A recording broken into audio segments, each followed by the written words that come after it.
Assalamualaikum warahmatullahi wabarakatuh.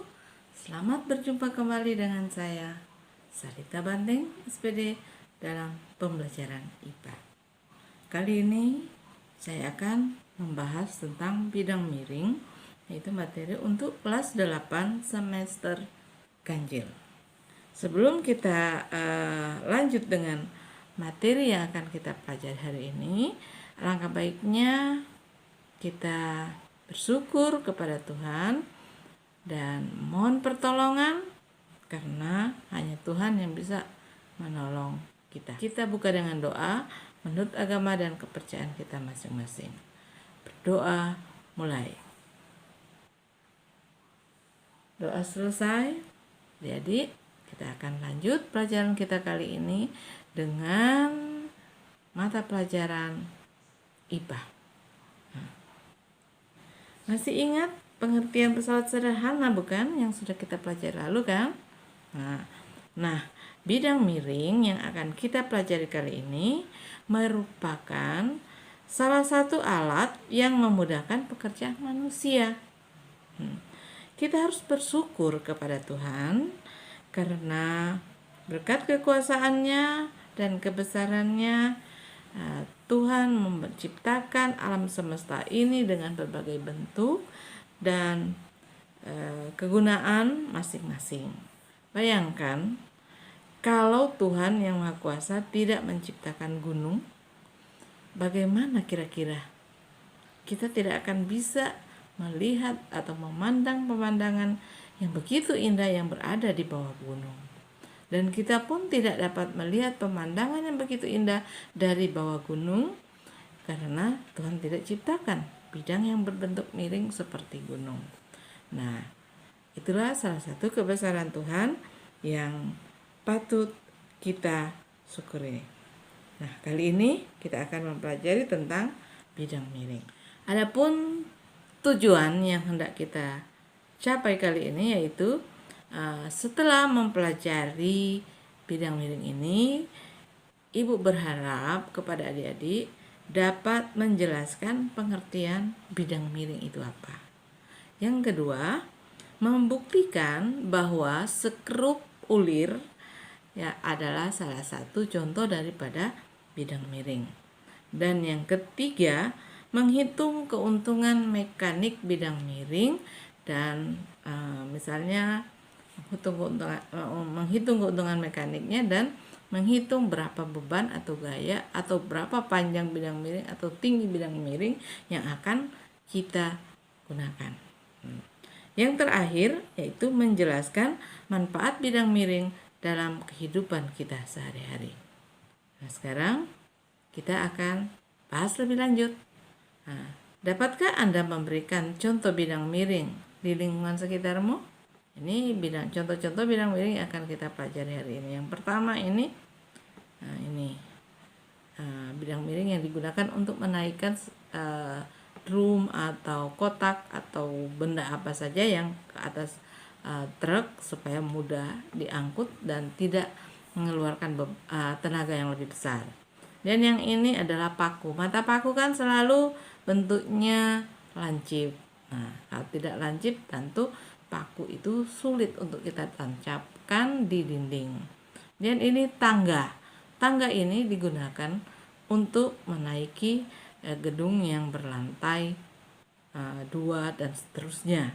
Dan ini skrup ulir untuk mengaitkan benda yang akan kita gunakan. Contohnya saja, kalau kita memiliki handphone ini, kita tidak akan bisa menggunakan ini dengan bebas kalau handphone ini tidak menggunakan skrup.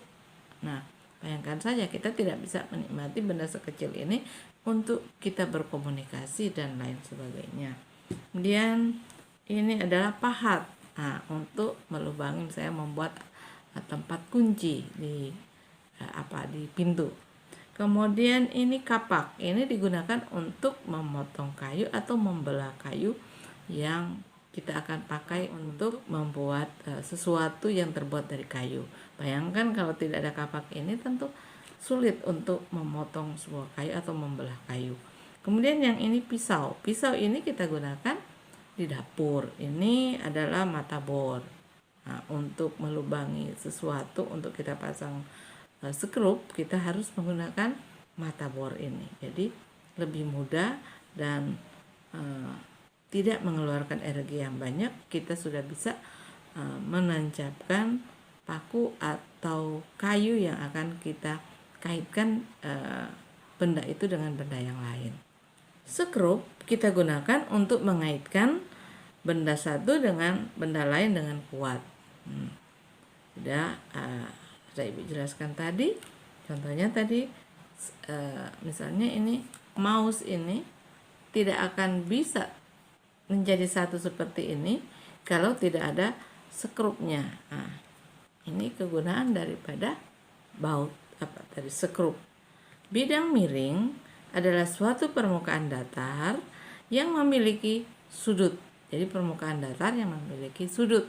Namun sudutnya itu tidak berbentuk tegak lurus terhadap permukaan. Kalau kan sudut macam ini ya, ini adalah bidang tegak lurus. Sudutnya ini bukan seperti ini kalau di bidang miring, tetapi dia miring seperti ini.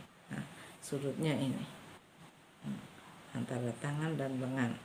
Itu sudut yang dibentuk oleh bidang miring. Jadi penerapan bidang miring dapat mengatasi hambatan besar dengan menerapkan gaya yang relatif lebih sedikit melalui jarak yang lebih jauh. Walaupun jauh jaraknya, tetapi gaya yang kita keluarkan atau energi yang kita keluarkan akan hemat daripada kita harus mengangkutnya secara seperti ini. Sulit. Kita harus mengeluarkan tenaga atau energi sama dengan berat beban yang kita akan angkut ke atas. Ini adalah contoh dari bidang miring, dibentuknya seperti ini. Jadi ini truk, kemudian dipasang papan atau kayu untuk menaikkan ini kotak ini ke dalam truk. Ini akan lebih mudah timbang kita pikul atau kita angkat dari bawah ke atas. Ini bagian-bagian dari bidang miring. Ada F, ini adalah simbol dari kuasa yang akan kita berikan untuk menarik ini beban. W ini adalah berat benda yang arahnya selalu ke pusat bumi karena dipengaruhi oleh gaya tarik bumi. Berat benda dipengaruhi oleh gaya tarik bumi, jadi arahnya harus ke permukaan bumi. Kemudian ini ketinggian. Ini ketinggian ini sejajar dengan arah berat. F ini adalah gaya yang digunakan untuk menarik beban ini sampai ke atas truk. Sedangkan panjang kayu atau panjang papan yang kita gunakan untuk menaikkan beban ini ke atas truk itu disingkat dengan S atau spasi atau panjang yang arahnya juga sejajar dengan arah gaya. Jadi yang sejajar dengan arah gaya ini adalah F dengan S. Kemudian yang gaya berat, yang sejajar dengan gaya berat adalah W dan S. Terus itu bidang miring. Model bidang miring ya, ini model bidang miring ini seperti ini, ada bidangnya berbentuk segitiga ya, segitiga lancip, dan bebannya ini ditarik dengan gaya F. Panjang bidang miringnya ini dan ketinggian bidang miringnya ini disimbolkan dengan H. Kemudian persamaan bidang miring. Persamaan bidang miring adalah W sama dengan F kali S per H, atau F sama dengan W kali H per S. Dengan keterangan simbol yang ini adalah F itu adalah gaya yang bersatuan Newton, W adalah beban atau berat benda yang bersatuan Newton, H adalah ketinggian bidang miring yang bersatuan meter, dan S adalah panjang bidang miring yang bersatuan meter juga. Keuntungan bidang miring, tentu kalau kita menggunakan bidang miring kan tentu kita mendapatkan keuntungan. Nah, keuntungan bidang miring ini menggunakan rumus panjang bidang miring dibahagi dengan tinggi daripada bidang miring. Contoh soalnya, ini bidang miringnya, ini beban, kuasa, panjang bidang miring H. Perhatikan gambar di samping ini ya. Nah, jika berat benda atau beban yang akan diangkat sebesar 1000 Newton, diangkut menggunakan bidang miring dengan panjang 10 meter. Nah, pada ketinggian 4 meter. Nah, tinggi truknya misalnya 4 meter. Nah, kemudian berapakah gaya yang harus dikeluarkan dan berapa keuntungan mekanik yang didapat dengan menggunakan bidang miring dengan panjang 10 meter panjang bidang miringnya, ketinggian bidang miringnya 4 meter, dengan beban yang akan kita angkut ke atas bidang miring ini sebesar 1000 Newton beratnya. Nah, ini penyelesaiannya, cara menjawabnya. Kita cari dulu di dalam soal ini apa-apa yang diketahui. Jadi setelah kita lihat di soal ini, ternyata yang diketahui adalah beban yang kita berikan simbol tadi. Kesepakatan pertama, simbol untuk beban diberikan dengan simbol W. Jadi yang diketahui pertama adalah berat benda atau singkatan dengan W yang bersatuan Newton, sedangkan panjang bidang miringnya atau S besarnya 10 meter dan tinggi bidang miringnya atau H memiliki besar atau tinggi 4 meter. Nah, yang ditanyakan di soal adalah gayanya, gaya angkutnya ya, gaya untuk mengangkut beban yang 1000 Newton tadi. Nah, penyelesaiannya sesuai rumus yang kita sudah pelajari tadi, F sama dengan W kali H per S, maka tempat dari W kali H ini kita taruh dia punya angka yang kita sudah ketahui, kita sudah tulis di atas tadi. Maka W adalah 1000 Newton, tempatnya kita ganti dengan 1000 Newton kali dengan H atau tinggi bidang miringnya 4 meter dibahagi dengan 10 meter. Maka 1000 kali 4 sama dengan 4000 Newton kali meter. Satuan juga kita kalikan ya, Newton kali meter dibahagi dengan 10 meter. Maka meter bahagi meter 1, maka tertinggal satuannya adalah Newton. Hasilnya 4000 Newton kali meter bahagi 10 meter, maka 4000 bagi 10 sama dengan 400. Satuannya Newton kali meter bahagi meter, hasilnya Newton. Berarti hasilnya 400 Newton. Keuntungan mekaniknya kita menggunakan rumus tadi, keuntungan mekanik sama seperti rumus keuntungan katrol. KM sama dengan W per F, sama dengan 1000 Newton bahagi dengan 400 Newton. Maka kita dapatkan keuntungan mekanik 2,5 kali dari seharusnya yang kita beban atau gaya yang harus kita keluarkan. Kalau bebannya 1000, seharusnya kita harus keluarkan 1000 Newton juga. Tetapi karena kita menggunakan bidang miring, maka keuntungan mekaniknya menjadi 2,5 kali lipat dari kalau kita hanya angkat dengan cara mengangkut seperti ini. Jadi itu keuntungan mekanik untuk bidang miring, jadi 2,5 kali. Untung kan kita menggunakan bidang miring?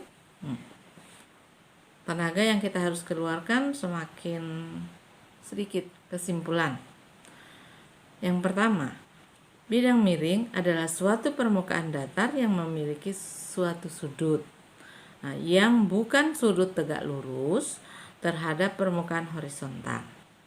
Penerapan bidang miring dapat mengatasi hambatan besar dengan menerapkan gaya yang relatif sedikit atau relatif kecil melalui jarak yang lebih jauh daripada jika beban itu diangkat vertikal ke atas. Rumus bidang miring, F sama dengan W kali H bahagi S, dan keuntungan mekaniknya W per F atau S per H. Itu keuntungan mekanik, rumus keuntungan mekaniknya. Manfaat bidang miring memudahkan pekerjaan manusia. Kita masuk pada uji kompetensi. Sesuai dengan tujuan tadi, kita ada beberapa tujuan, maka soal yang harus Anda kerjakan untuk menguji apakah adik-adik memahami atau tidak, Ibu uji dengan soal seperti yang ada di layar. Soal yang pertama, indahnya pemandangan serta sejuknya udara di puncak gunung. Indah ya? Untuk bisa sampai ke puncak gunung tersebut, kita membutuhkan mobil dan motor yang akan kita tumpangi melewati jalan yang miring dan menanjak tersebut. Seandainya sekarang jika tidak ada jalan yang berbentuk miring, kira-kira usahamu untuk sampai ke sana bagaimana? Apakah kita memanjat atau mendaki? Dan jika tempat pendakian atau tempat memanjat itu tidak berbentuk miring, bagaimana usaha yang akan Anda lakukan untuk bisa sampai ke sana? Beri penjelasan. Nomor yang kedua, mengapa sekrup ulir harus dibuat berliku dalam bentuk miring? Mengapa bukan bentuk seperti katrol atau kotak atau bola, tetapi dibentuk miring? Mengapa harus dibuat seperti itu? Jelaskan ya. Kemudian soal yang ketiga. Perhatikan ini gambarnya. Ini tinggi bidang miringnya 75 cm, panjang bidang miringnya 3 meter. 3 meter berarti berapa sentimeter ya? Ini 75 cm berapa meter? Dan panjang bidang miringnya 3 meter. Berarti berapa sentimeter itu? Salin ke situ ya, konversi. Dan F ini berapa jika beban yang akan diangkut ke atas ini adalah 4000 Newton. Hitunglah gaya yang diperlukan untuk mendorong beban pada sistem di atas dan berapa keuntungan mekanis yang diperoleh. Catatan, setelah kalian menyelesaikan soal ini, kemudian kirimkan ke guru mata pelajaranmu supaya Anda bisa tahu jawabanmu itu benar atau salah, dan sekaligus bisa mendapatkan nilai harian untuk diisi di dalam rapot nanti ya. Oke, selamat bekerja. Dan sekarang sebelum kita tutup pelajaran hari ini, mengucap syukur dulu kepada Tuhan dengan cara berdoa. Kita berdoa menurut agama dan kepercayaan kita masing-masing. Semoga Tuhan memudahkan kita mempelajari dan menyelesaikan soal yang Ibu sudah berikan tadi. Kita berdoa menurut agama dan keyakinan kita masing-masing. Berdoa mulai. Doa selesai. Sampai bertemu di episode selanjutnya. Jangan lupa di like dan subscribe jika adik-adik belum pernah mensubscribe video pembelajaran dari saya, dan supaya tidak ketinggalan materi-materi selanjutnya. Oke, sampai bertemu pada episode selanjutnya.